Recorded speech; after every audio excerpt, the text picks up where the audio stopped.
had enough at your job and you want to quit, but you don't know what to do, don't worry.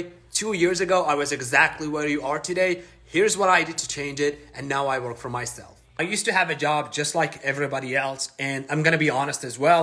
I did like my job at first, and not to brag, but I got promoted every single year until during COVID, I got enough, and I said enough is enough, and I wanted to quit my job. Now, the reason why I wanted to quit this engineering job, it's because it was taking so much away from my life. It was eating away at me. I was not home a lot. I was missing holidays, birthdays, and a lot of important events in my life. And then I went to Google and I typed in, just like everybody else, how to make money online.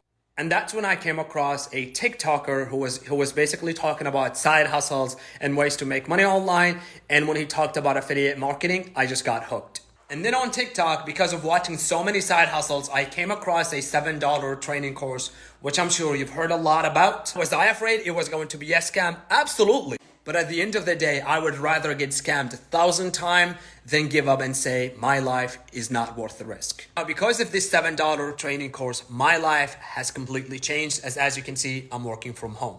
And now if you're a skeptic person and you want to see my results, go to the story section and you're going to find them there. If you want to learn how to get started with affiliate marketing, see the link in my profile and send me a message for questions.